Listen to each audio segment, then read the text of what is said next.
Oui, en mot mingi bani balandi à www.nasporttv.com. Encore une fois, un grand merci pour la fidélité et puis confiance. Beaucoup ça toujours dans le Nasport TV. Et là, on a Fiston Chimanga, tonton chéri, les cordons Nasport TV.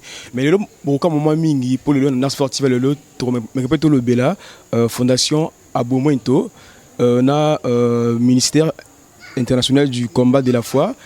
Il y a Moko, l'apôtre Émile Aponga, où il y a Bongo visionnaire. Résident dans Kiliapoto, précisément dans Mboka Bruxelles. Mais pour la bolingo, il y a fondation nae, il y a un Mikolo, Mboka Kinshasa, plus précisément la commune de Télé, référence Nganaya là. Donc on regarde plutôt sur la nae, par rapport à la fondation, la fondation est où telle qu'il y a nous wapi. Pour que moi la moutati Kiliapoto, Congo Kinshasa, et le bien on y est moko na Mboka Bangungi, Mboka il y a Moulili, ils ont facilité.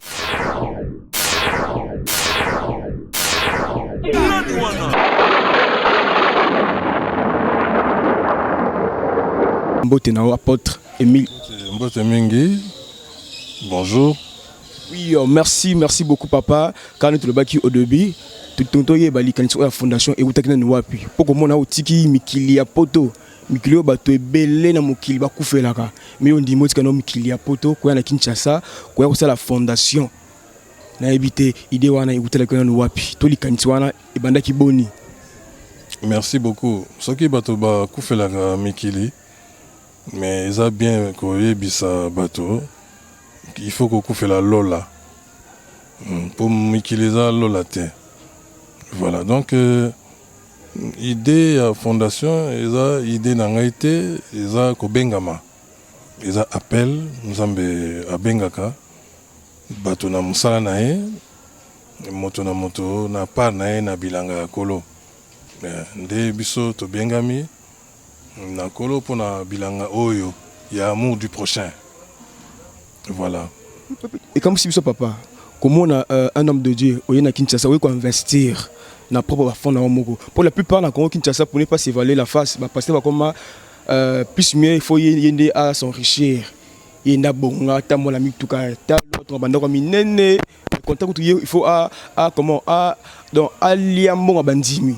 Mais comment l'apôtre Émile Aponga au Congo Kinshasa investir et puis comment la fondation mener au son rappel maman veuve orphelin habité les kantiwana que on va investir na yo gagner na tema sunga batu motema wana nde bana mukili mobima à travers Nasport TV pour peut toyeba au salon par rapport à nini par rapport à kobengama ils appellent balobi nzambe so abengi yo apesa pe provision za nyonso oyo eza ko accompagner appel soki nano obengami me ozwi provision te ko telemana no te o bandaka ka ndenge wana il faut ko zela pourtant na circonstance eza na maître na yango kolo omoni donc talanga na bandi ko sa musala nzambe na mokolo pour les attendre on nzambe a décidé ki moni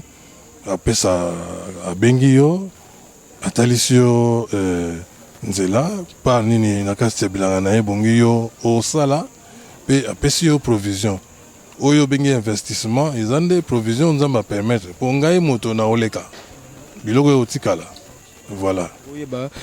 Quelles sont les activités oyo fondation ils a coproduire peba na bayeba na Kinshasa babatima mais pour tout na papa tout yeba na fondation na biso o tokuta na kati ngati manga dans réponse na repesa binoté il m'aura dans si présent à comme à expliquer biso par rapport à la fondation quelles sont les activités que dans la kati ya fondation tonine o fondation ils a coproduire tango nzamba pesi appel à permettre ngai na kota moi classe yango ya théologie pratique na koti bon n'a me rendre compte que na somba esiko depuis 1986 et tant que nga nazaki nano ya ko vandisa mate kati na appel nanga production nyonso ya mbongo ezali kosalema awa nga na simba yango te bato baza na tiaka gérant awa se servir na mbongo wana ndenge mitema na yango elingaki mais tango kobengama ye kovanda ekoti bien nde sikoyo nzambe asali de sorte que nazala contraint, obligé ya koya awa. Déplace wana na komi, na koti, na kati ya village oyo, bato bakomi ko se servir na lopango nanga, bakomi siango d'une part carrière ya sable, artisanal ka nengwana, d'autre part libongo o bango ba kitisaka ba produit belé. Nde na ko officialiser yango. Na pour na carrière na kena ministère ya mine, de comme carrière officielle, na ti organisation moko moderne na kati. Côté ya libongo pe na bebimi na arrêté ministériel pour qu'on fonctionner dans la crainte il y a l'État. Et il y a un moni toujours ça un partenariat na bourgmestre pour ce qui concerne la carrière. Toujours un partenariat na ministre na ministère il y a mine pour ce qui concerne la carrière. Alors banani bazo ça na carrière wana totali bana ya mboka oyo ba jeune o bazangi formation bazangi misala. Bon, j'ai compris que Dieu voulait que na me rapprocher na bango pour nako encadrer bango ko sunga bango yango nazo sala. Donc na carrière wana baza belé penza ba bikela wana ba relation nga naza nango na ba société de construction ko sala marketing bazo ya resomba zelo nga nazo zwa neti ba 15% maximum na ba mbongo wana, mais tout le reste na tikeli bango. Comme ça bazo ko vivre, ko s'en sortir, ko faire vivre ma bota na bango, ko occuper ba na bango bien, de telle sorte que vraiment taux de mortalité infantile même est chuté makasi awa. Ce n'est plus comme avant.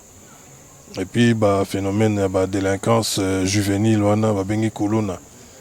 Et tout ça épargné awa.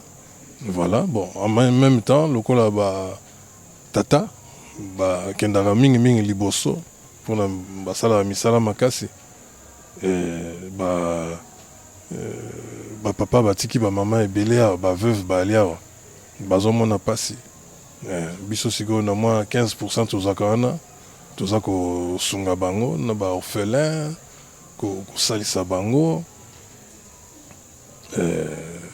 même ba structure catholique où ils appellent bazoko sunga bana ou ba mal nourri tozo contribuer na centre ville to comme maratina ba homme de vieillard Suzukuna ba centre ya ba handicapé en tout cas tozo ko essayer ko aider makasi pona ko yeku sabato et là on est amour du prochain.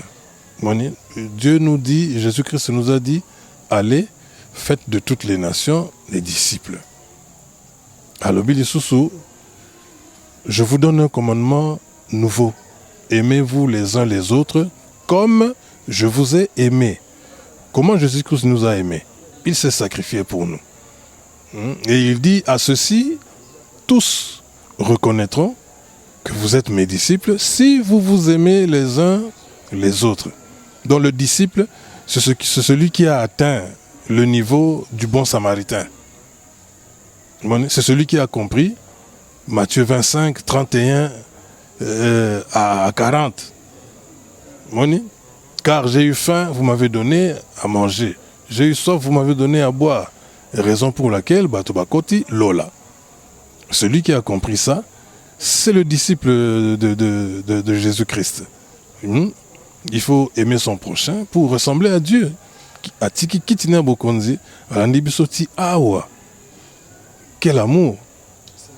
Assez d'amour ya pas sûr ye et aye kaka boete a komi awa aye komi lekisa mbeka. A sopi makila na ye pona biso. Mais biso tozo kokata kokata lipa songe alipa te pesa moninga a kanganzala. Ce que aux kaka ole nyonso yo moko ole kaka non.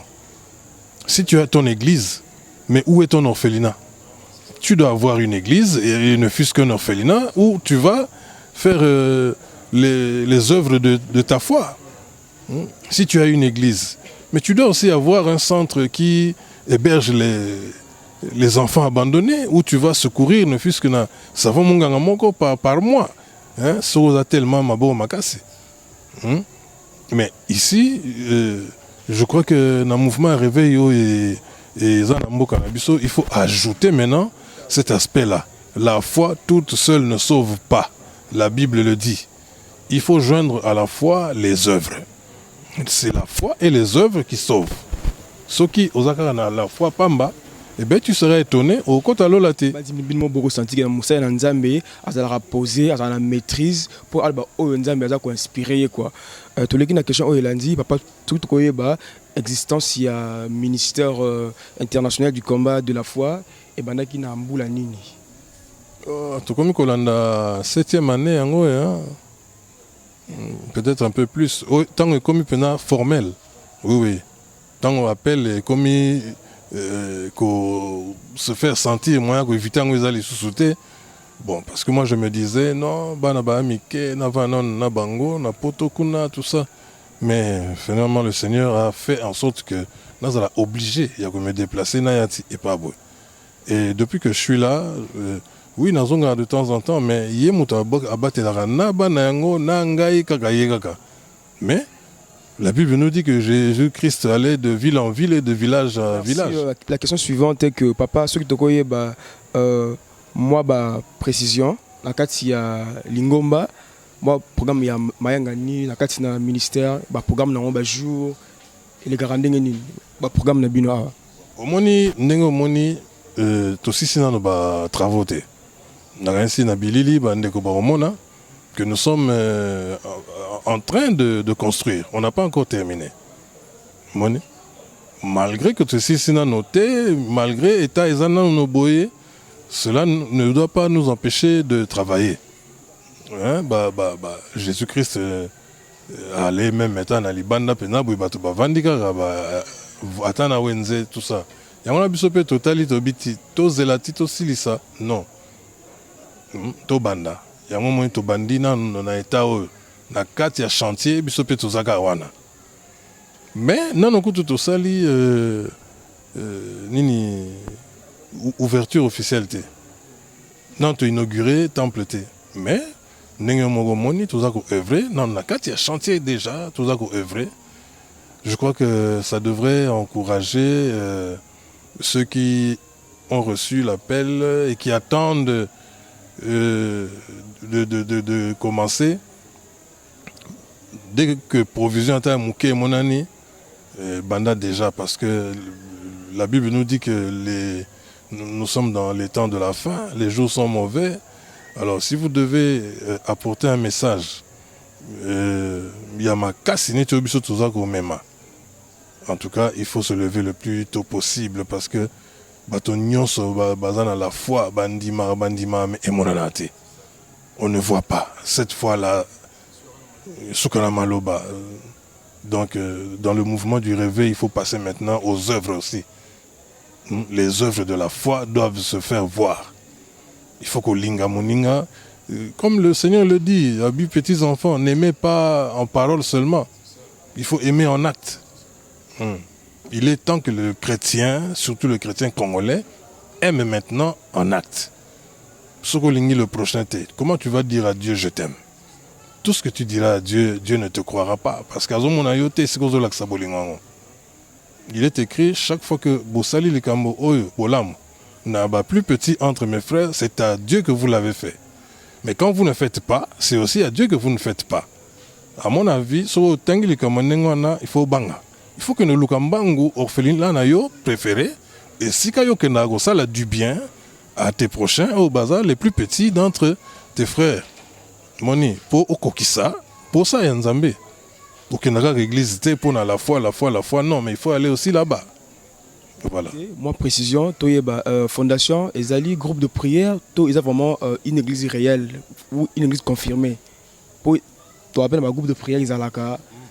Pour moi, confusion, papa, moi, précision, il y a un groupe de prière, il y a une église. Non, c'est un ministère. C'est un ministère. Nous avons des cultes, nous avons les activités d'une église et nous avons aussi les activités pour accomplir les œuvres. Dans la fondation, il y a l'église, il y a la carrière, il y a le port. Bientôt, nous allons ouvrir un site touristique pour chrétiens. Voilà, donc nous sommes dans la foi et les œuvres. Ok, merci. Je pense que Yomo déjà bébé nourrissant. Na Yomoko Didier Kunga, le PDG de la Suisse. Na Yomoko maman Belinda Kalamba. Vous avez précision par rapport à la question de Tunaki. Tu remarques sur ma pause, que pour tout le monde chuté na papa. Merci, merci déjà on a la région Yomoko bébé nourrissant pour l'élément wana. Na Yomoko Junior Cox pour la Mosala. Apôtre Ponga, c'est déjà le retour dans ce beau plateau. Il y a Nacho. Tout doucement, tendant vers la fin, il y a Nacho Alelo.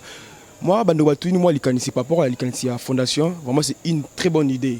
Kinshasa, Poto, est-ce que ceux qui peuvent apporter moi en plus dans la fondation, est-ce que vous avez le bienvenu to mais ceux qui sont télémis devant Batuza pour aller et faire de toutes les nations des disciples. Donc, il faut Batuba, il y a une fondation. Il y a ici que Bazako Sabango. Comment faire les œuvres, puisque vous avez déjà la foi. Il te reste les œuvres pour que la foi complète, parfaite. C'est ce que le Seigneur veut, une foi parfaite. Mais Yaka, et c'est quand vous allez, Yaka, approche-toi de la fondation. La question a été que non, ceux qui ma partenaire, ma sponsor, moi en plus na idée à papa.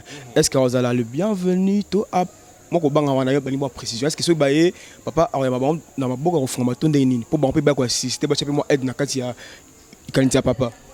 Mais vous êtes les bienvenus. Tout à fait. Même à terre semble en église nini.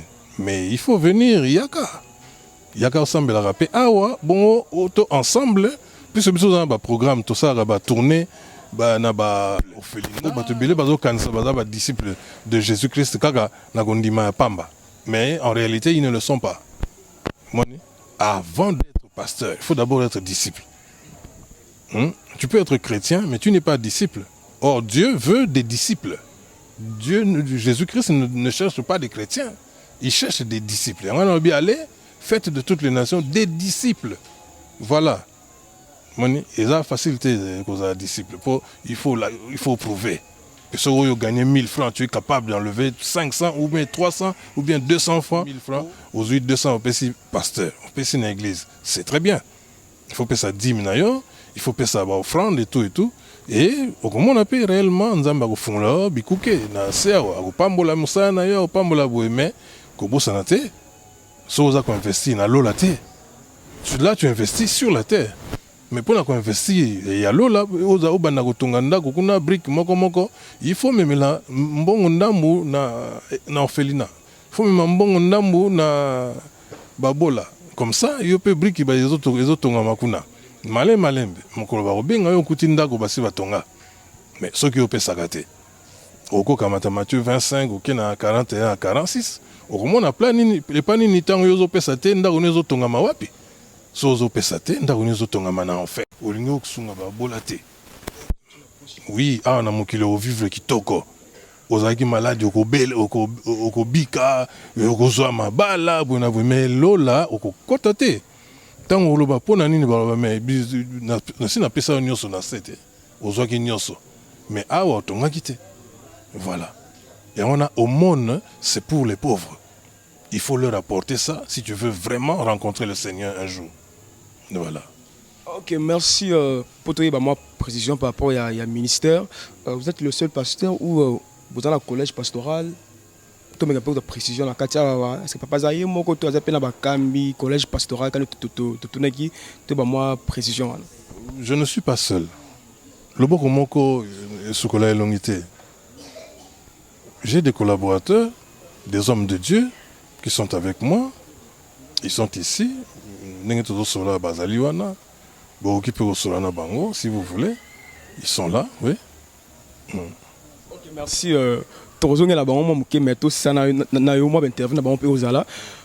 Vu que presque na souka poto chuter, moi message clé au relancer par rapport à bande konayo au bazali banda na bamikili poto. Est-ce que conseil ne repose à bon ne postali ndakisawana aux appel à Nzambe au boy komi kanga oye utiki Nzambe sala kati na yo utina Kinshasa wa ko investir pour moi on nzamba pesa yo pour sunga bandeko mais bango batikali bazana mikili ya poto baza ko s'enrichir baza ko banga ke bana Congo nde ba Congo da passe mo ya makambo ebele moi motivation tout moi le ba mo ko ba pona bango po ba tepso mo kili mo bimba ba ozela ba apôtre aroloba nini par rapport à question wana. Donc Congo eza passe te mokili mo bimba na kati ya passe atoke aux États-Unis okuta passe okuta go bendana. Ce n'est pas seulement une affaire au Congo tout seul, non, pas du tout. Au contraire, Bamboka Potokuna, nous tous, combien c'est dur. Mais ce que je peux dire, na bandeko, na biso, libanda, mais ngai pe nazala libanda. Nazo exemple na Bruxelles, connaissez biso tozali, jour moko par semaine, les petits, les encombrants. Les encombrants, on a moni combien encombrants, on a des trésors, des fortune, des bonheur pour nos bateaux, bazana ata et logoté. Mais ce qui est au bois kaka et logo.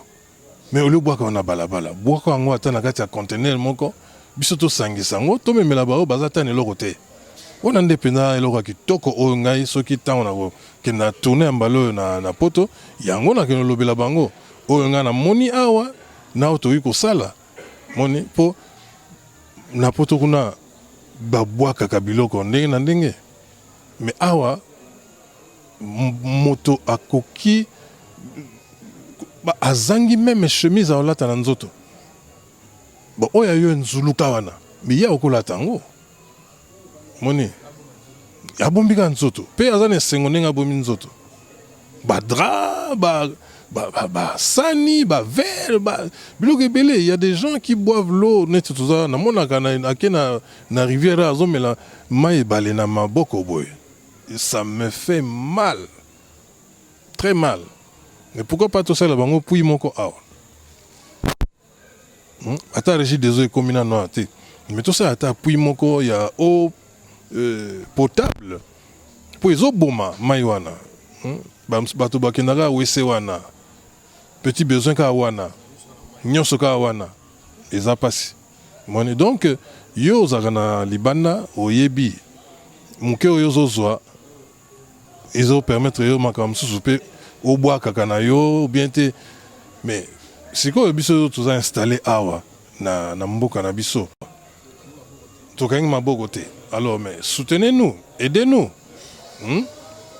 oza kotonga ndako na yo na lola projet d'avenir par rapport à la fondation Nino Papa avec ça la mikolo okoya. La Bible est claire.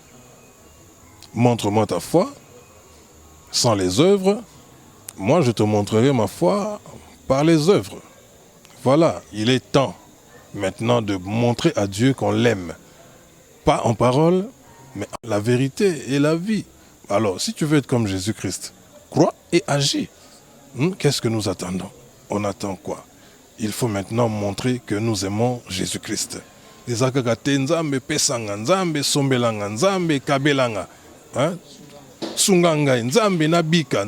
Oui, Lazare, Jésus-Christ l'avait ressuscité, mais où est Lazare?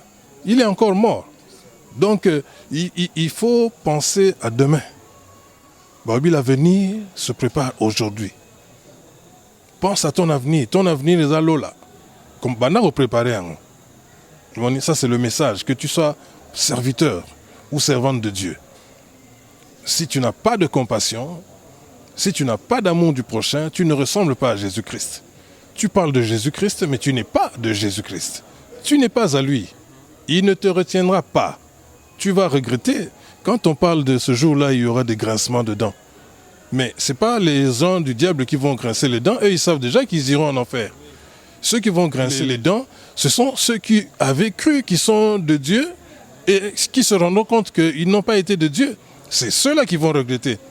C'est ceux-là qui vont grincer les dents. Voilà.